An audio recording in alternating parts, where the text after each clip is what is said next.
Alright everybody, for my first video, we're going to make some crab cakes.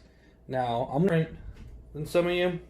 I'm going to be making my own pickles from scratch for the remoulade, making my own aioli from scratch, the eggs and the oil for the remoulade. So you guys can easily just go buy some pickles or some mayonnaise. They both work fine. I just like to be a little extra. But this part is the most important part of cooking, having your mise en place out, having all the ingredients you're going to use out in one spot so you know where to look the entire time. If you're going to buy your own pickles, I suggest getting something with a little bit more flavor than your average dill, like getting maybe a sweet and spicy pickle. Those go really well, which is what I'm essentially going to be making. Also, I would suggest getting a higher end kind of crab meat. This right here is actual crab meat, not imitation crab. Yes, it can be a little bit expensive, but it's way better. But also, if you're balling on a budget, go ahead and grab you the imitation crab. It'll work just fine. On top of that, any regular mayonnaise works just fine, whether you want to go light or heavy duty, whatever mayonnaise, it works just fine. I'm just going to end up making my own just for shits and gigs tonight. So these are all the things I have to make my pickles. I've got the cucumber, onion. I'm going to put a little bit of curry in there. A little bit of these Asian peppers in here to give it a little bit of spice. Apple cider vinegar, bay leaves, peppercorns, garlic, a little splash of sugar. Ignore the bourbon, that's for me. Alright, a quick demonstration on when you're going to julienne an onion. You cut off both ends, like so. Both ends peeled off, looks like this. You start at a nice little angle right here, and just let your hand guide you. You just go right on down. Once you get up to about halfway, flip like this. And then you go right back. All in one nice motion. Okay, so next what we're going to do is we're going to take this mixture right here, which is onions, peppers, bay leaves, peppercorns, a little bit of curry, a little cayenne, 1 part white vinegar, 1 part apple cider vinegar, to 2 parts water. What that means is that combined amount of vinegar in here equals the same amount of water in here. And the reason we're going to boil this separately and not our pickles in there is if we were going to throw our cucumbers in the mixture while it comes to a boil, by the time it sets and we cool it off, these pickles will end up becoming mushy with no crisp. I like the crispy pickle. Also, there's no wrong size to cut when you're cutting a pickle. I prefer mine to be pretty fat. I like a nice, bite of a pickle in there, not just a little sliver, but a full-on texture crunch. Okay, so now that our brine is at a boil, we're just going to cut the heat and pour it right in to our cucumbers. Yes, you just want to make sure all your cucumbers are submerged, like so. Alright, so next I'm going to make aioli. To make aioli, what I'm going to do is I'm going to put some garlic cloves in a blender. I'm going to blend them up so they're nice and chopped real fine. Then I'm going to throw in a little bit of parsley in there, chop it up as well, run it through.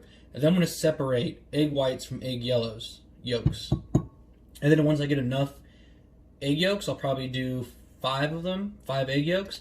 I'll throw them in the blender with squeezing a fresh lemon in there. It has to be a fresh lemon. It can't be lemon juice. They don't have the same acidity levels. They don't work the same. They work very separately. The point here is just semi-cook your egg yolk with acidity while you're blending it up. It's kind of the concept here. So you got to use fresh lemons in there. So I'm going to blend that up until the egg yolks begin to look like a nice yellow color. A little bit more vibrant. Everything looks like it's fully incorporated and mixed in. At that point, I'm going to keep the blender running as I keep adding oil. Now, when you go to add oil to make your own mayonnaise, which if you're going to make this at home, you're probably going to buy your own mayonnaise, so you can ignore all this part. But highly recommend, in fact, I implore you to use extra virgin olive oil. Doesn't really matter what brand. Just don't use, vegetable, canola, or those cheap kind of offset oils. I mean, you can use a different oil if you want, like avocado oil, grapeseed oil, but just don't go for the cheap kind of oil. When you make your own aioli or mayonnaise, the oil kind of really shines in this part. So you really want something that's good and floral and will give it kind of good depth and flavor. Like I said, I highly recommend, using extra virgin or some other good oil alternative. Alright, so for this next part, in the blender right now, I've got the egg yolks, the parsley, the garlic cloves, and the lemon juice all mixed in, pureed really nice. the egg yolks are a little bit more kind of vibrantly yellow than they usually come out. So that means we're kind of ready to start adding our oil. So now for this next part, a lot of people get intimidated by making aioli, but it's really simple. We're just going to turn this blender on, and then we're going to keep adding oil, little bits at a time, and just keep watching it. Making sure, looking down at the bottom to make sure the oil's fully incorporated in before we add more. And before you know it, what you're going to have is you're going to have pretty much something that looks like mayonnaise. When it becomes the consistency of mayonnaise, that's when you're good to go. But you do want to look at the top of this right here. As you keep adding in, it'll keep getting higher and higher. You want to keep checking the top to make sure there's no oil sitting on top. Keep blending until all that oil is fully incorporated in. And now here's our aioli. Now I could have kept adding oil and kept blending it to make it thicker, more like mayonnaise, but I actually decided I want to keep this one a little bit thinner. So if I would have kept just adding oil and kept blending it, eventually it would thicken up more and more. But I like where it is right now. So we're gonna leave that alone. Actual crab cake. So in order to do the crab cakes, what I'm gonna do is I'm gonna whisk some eggs together. Then I'm gonna throw in a little chopped herbs. I got a little dill, a little scallion, a little parsley. I'm gonna throw them in there. And then I'm gonna add a little lemon juice in there, a little salt, a little pepper, a little Old Bay, a little lemon pepper, a little bit of cayenne just for a little kick of heat in there. And then once that process is done, we got a good, nice egg mixture fully incorporated. We're gonna start adding in our crab meat. Now I'm gonna implore you again, don't cheap out on the crab meat. I mean, you can get the cheap imitation crab that's like super cheap, but it's not gonna be as good. This is still, it's easy to work with. It's still a bit pricey. I believe it was $24. At that point, it's like you might as well go buy crab legs at Kroger's that are frozen anyways, but you know, it's all about the quality of ingredients you're gonna use.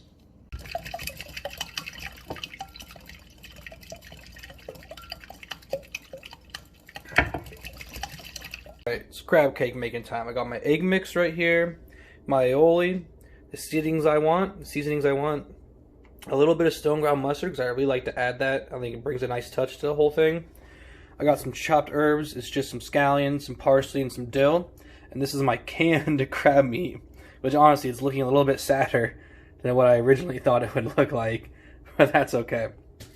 And then of course we got some breadcrumbs. The bread and butter here, your egg mix and your breadcrumbs. These two things are going to be what ends up binding your crab cakes and making them form into a crab cake. So, just, be careful on that part. So we're going to go from there, and we're going to get the process started. So, I've got my egg mix right here. Now what I'm going to do is I'm going to add some of my fresh herbs in there. That'll be good. I'm going to add a little bit of that aioli we made earlier. Yeah, buddy. And then we're going to throw in some of our extra seasoning. So I got some stone ground mustard. Like I said, I just really love what it adds. So a little stone ground mustard, a little pinch of Worcestershire sauce, or however it is you want to call it, since no one can call it the right name anyways, not even me. And this stuff's pretty salty, so you always want to be careful when using it and how much salt you add afterwards. That's packing a lot of sodium with it. After that, I threw in what I bought, which I couldn't find Old Bay, which is what I preferred. I found something called fish seasoning. I thought it would resemble it, but after smelling it, I realized it's mainly like onion powder, like a little bit of Cajun. It's missing like the base, the bay leaves, the bay that's supposed to be in there, but we're still gonna add a little bit of that in there. Cayenne, because I gotta have the kick, gotta have my kick. I'm like a kid in the 90s who has to have his pops. Alright, then we're gonna throw in a little bit of some lemon pepper over here. Now remember, in my egg mixture, I've already squeezed in about half of a fresh lemon and what's already down here, so we don't want to go too much. Of course, salt. Never go wrong with salt. Then a little bit of pepper in there.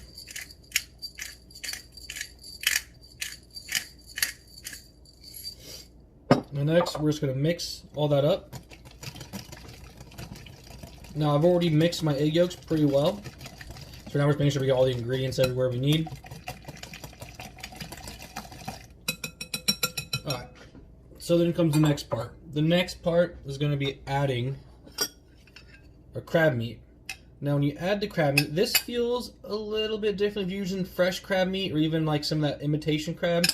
This is a very careful process because you don't want to overmix this crab meat so that it starts to break apart and shred. You want to keep the chunks in there as much as possible. So we mix this around, make sure it's in there. We're sitting in there, everything's kind of incorporated in our egg mixture. Now we start adding our breadcrumbs. Now, when you're making crab cakes, you get to the breadcrumb part. I'm realizing now I made maybe a little bit too big of a batch, but that's okay. Sometimes I have a bad eye for cutting things down and out of a kitchen setting. But the thing is, you want to leave it a little bit more runny. So when you go to form your crab cakes, you want them to be a little bit more runny than what you actually want at the very end. Because we're going to sit and put them in the refrigerator for about 30 minutes. And as they're in the fridge, that breading will continue to seep out moisture from your crab cake. So if they're too dry in the beginning, when you go to, or if you have them just the right consistency you want, when you go to put them in the fridge, when they come out, they'll end up being too dry. So I always say you can make them a little bit runnier than how you actually want them. Actually, this crab meat's not breaking up at all, so I'm gonna break it up a little bit myself. You still like those crab chunks in there. I just don't want the whole thing to be crab chunks. I want it to kind of, yeah, that's what we kind of want. Don't be afraid to kind of get your hands in there, get a feel for what it is you're playing with. So I'm feeling this. Couldn't tell by the spoon, but feeling this, I want a little bit more breadcrumb in there. I'm gonna add a little bit more in there. Chefs can usually tell what's happening by the feel of their hands, their fingers. It's usually a big giveaway. So we're gonna kind of get that in there. Chop up a little bit of that crab meat in there. I used unseasoned panko breadcrumbs. You can use any kind of breadcrumb you want. A lot of people will use crackers. Those grind up some crackers and throw them in. That works too. It's kind of not really a wrong answer. I just prefer the panko breadcrumbs. I prefer unseasoned, so that way I can season it just how I want without kind of interference. The Italian ones I used to use a lot when I was kind of getting in more amateur chef style. But as I got older, I kind of picked out that I prefer the unbreaded. So let's see. Yeah. See, now we can form a crab cake, but it's still wet. It's still formed. See that? But it's clearly like a little bit too wet than what we want when we're done. And that's kind of exactly how we want it. We want it a little bit too wet because it's going to continue to dry out in the refrigerator as we let it sit and cool for 30 minutes. So that. Alright, so next we're going to make our remoulade. So remoulad's pretty much the traditional sauce that crab cakes are served with.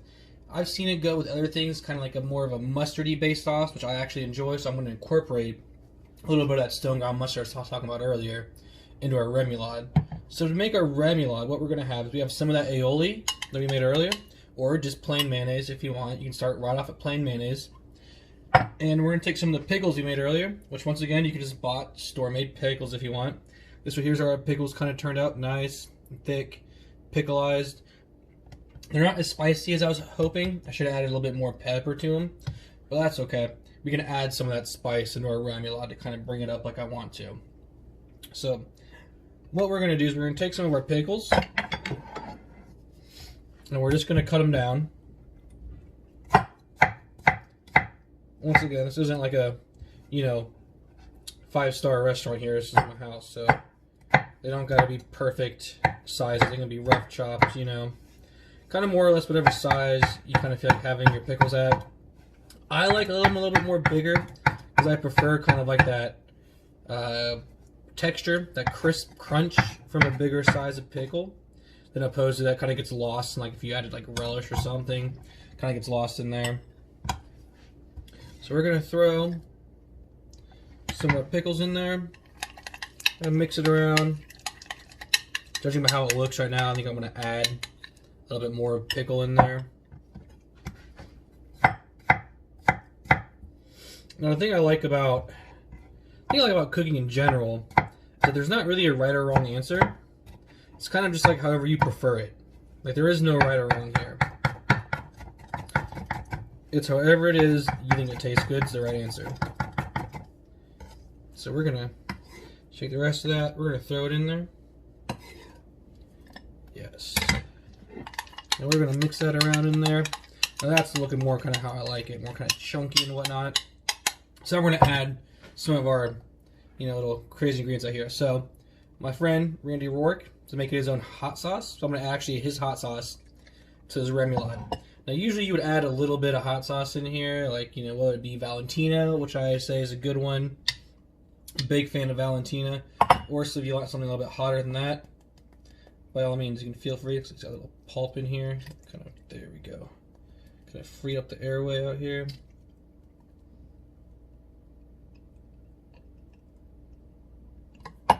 Now what I'm adding is pretty spicy. It's not no play. It's not no joke, I'll tell you that one. Now the biggest mistake that home cooks make between professional chefs and home cooks is tasting their food as they're going. I'll taste almost every step of the way.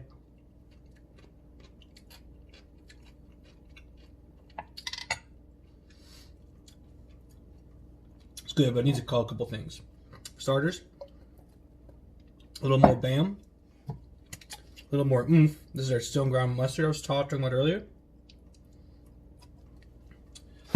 I'm gonna mix that up.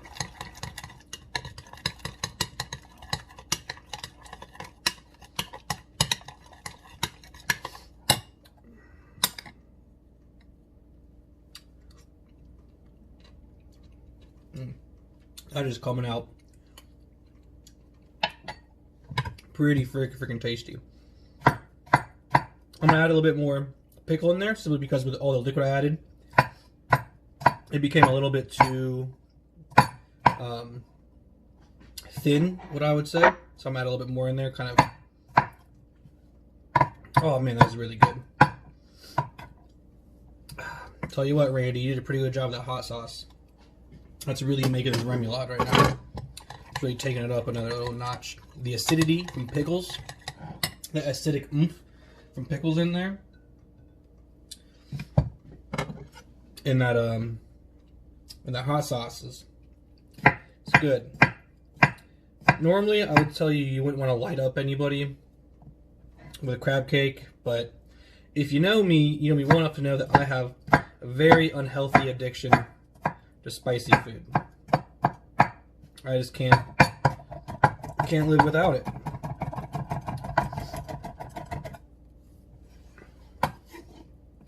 Add a little bit more pickle in there. Oh yeah, then I'm gonna go a touch more salt. That ought to do it, I think. I think right now we have our nice little kind of homemade remoulade. Give it a try, make sure we're good.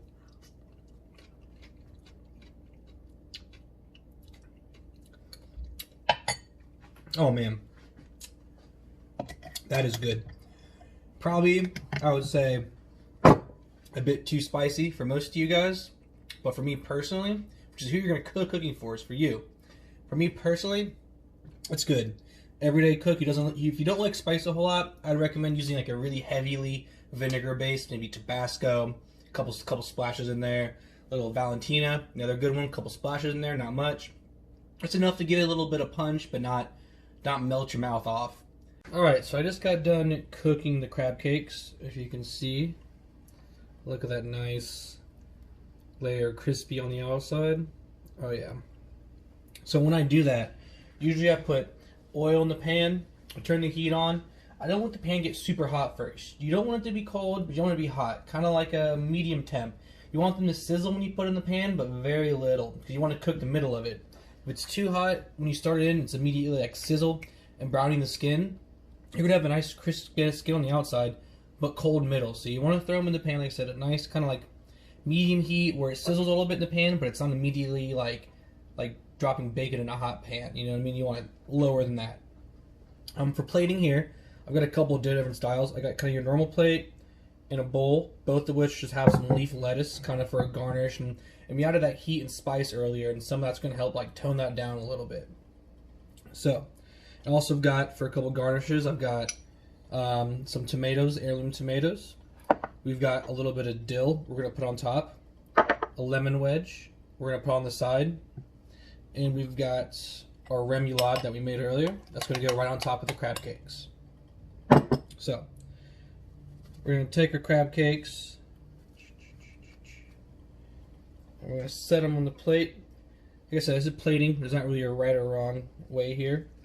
You can do it kind of however tickles your fancies. So we're going to throw them on the plate. This time we're going to take some of that lemon that we have and we're going to squeeze it on the crab cake, on the lettuce. Let that juice get all over the place. Oh yeah. Going to give it a nice acidic pop off that first bite. Kind of want that acidity to really kind of stand out and be there. Then we're going to throw our remoulade kind of over the crab cake. Then we're going to take a little bit of our dill and we're going to just lay it on top of that crab cake. A little bit of fresh dill. Then we're going to take some of our tomatoes and we're just going to put them around. Give it a little color pop there. Let it be known that they are there. And at the end, you're going to have this right here. Kind of this nice looking here. I'll pan it around so you can see it. Kind of this nice little crab cake here with its little salad, little citrus salad it has on top of it. Alright, enjoy guys.